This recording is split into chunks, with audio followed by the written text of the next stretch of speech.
इंदौर के कुख्यात गैंगस्टर सलमान लाला की तालाब में डूबने से मौत हो गई। बताया जा रहा है कि पुलिस को चकमा देकर सलमान लाला ने भागने का प्रयास किया और इसी दौरान तालाब में छलांग लगा दी, जिससे उसकी मौत हो गई।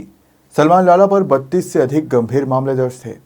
जानकारी के अनुसार सलमान लाला अपने भाई शादाब उर्फ सद्दू को जेल से रिहाई के बाद लेने सागर गया था। तभी इंदौर क्राइम ब्रांच ने उसका पीछा किया। बीच रास्ते में घेराबंदी होते ही सलमान लाला भाग निकला और पुलिस से बचने के लिए वो एक तालाब में कूद गया, लेकिन गहराई का अंदाजा ना होने से डूब गया।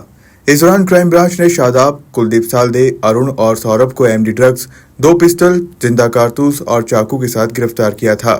वहीं सलमान लाला की तलाश के लिए रात भर तालाब में सर्च ऑपरेशन चलाया गया और रविवार सुबह उसकी लाश मिली।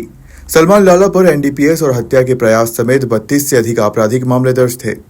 29 और 30 तारीख की दरमियानी रात में ये लगभग 1:30 से 2:30 बजे के बीच में क्राइम ब्रांच के द्वारा घेराबंदी की थी। सूचना मिली थी कि छत्तर के सागर से जो सलमान लाला और अरुण डालिंग ये लोग आ रहे हैं, और जब टेक्निकल एविडेंसेस के आधार पर टीम रवाना हुई थी। और इसमें मैं बता दूं आपको कि एक हफ्ते पहले 2 व्यक्ति पकड़े गए थे, 2 आरोपी पकड़े गए थे, पीयूष चौहान और सत्यम जैन, जिनके कब्जे से 11.52 ग्राम एमडी मिली थी, जिसमें एनडीपीएस एक्ट के तहत केस रजिस्टर किया था। उसने 2 व्यक्तियों के नाम बताए थे, एक अरुण डालिंग और दूसरे का नाम सलमान लाला।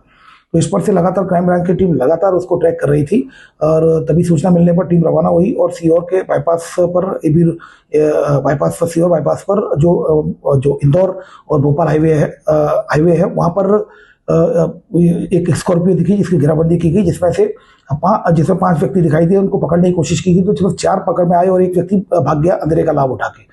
तो उसमें जब तलाशी ली तो वहाँ उस गाड़ी में से और कुल मिलाकर 2 पिस्टल मिली थी, 2 जिंदा राउंड मिले थे और एक चाकू मिला था। पूछताछ पर उन लोगों के द्वारा बताया गया भागा हुआ व्यक्ति सलमान लाला था। उसके बाद रात भर इनके द्वारा सर्चिंग की गई और फिर सुबह जो टीम के द्वारा एसटीआरएफ, क्योंकि पता चला आगे चल के वहाँ तालाब था तो उसकी पीली मिट्टी थी, नया तालाब खोदा हुआ था, तो इस पर से फिर एसडीआरएफ की टीम बुलाई, कोशिश सर्चिंग की गई, एसटीआरएफ स्कूबा ड्राइवर को बुलाया गया और उसके बाद फिर सर्चिंग की गई, वह नहीं मिली। फिर उसके बाद टीम वापस आ गई और ऑलरेडी चूंकि उस केस में ये वांटेड था अरुण डालिंग और साथ में इनके आर्म्स एक्ट के धारा बढ़ाई जाकर इन 4 आरोपियों को अरेस्ट कर लिया गया, पीआर पे लिया गया। अभी भी सीहोर पुलिस के द्वारा सूचना मिली है कि एक डेड बॉडी मिली है, संभवतः जो तैरकर जो चूंकि ऊपर आ गई है। चूंकि 2 दिन से लगातार सर्चिंग चल रही थी तो संभवतः बल्कि होने के बाद बॉडी ऊपर आ गई, तो उससे फिर जिससे किसी सलमान लाला हो सकता है वो उसके डूबने से मौत हुई है, ऐसा उनकी तरफ फोन आया है। फिलहाल अभी इसको एक टीम रवाना की गई है, इनके परिजनों को सूचना दे दी गई है और इसमें वेरिफिकेशन किया जा रहा है और इसमें और जो आरोपी पीआर पर है उनसे ही पूछताछ की जा रही है। सलमान के कितने अपराध थे?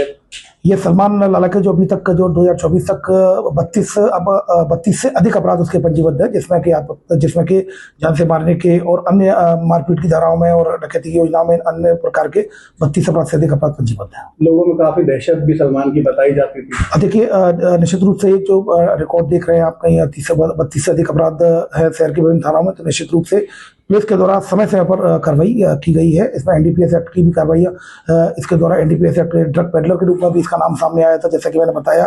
गैंगस्टर सलमान लाला ने मात्र 26 साल की उम्र में ही अपराध की दुनिया में क्राइम के रिकॉर्ड तोड़ दिए थे। लाला पर 1-2 नहीं 32 केस गंभीर धाराओं में दर्ज थे। सलमान लाला पर पहला केस महज 13 साल की उम्र में दर्ज हुआ था और इसी साल 2 अन्य केस दर्ज किए गए थे। सलमान लाला पर लव जिहाद, ड्रग सप्लाई, हिंदू युवतियों को परेशान करने, हत्या के प्रयास, डकैती, दुष्कर्म, आर्म्स एक्ट जैसे गंभीर धाराओं में कई मामले शामिल थे। इंदौर से हार्दिक प्रजापति की रिपोर्ट।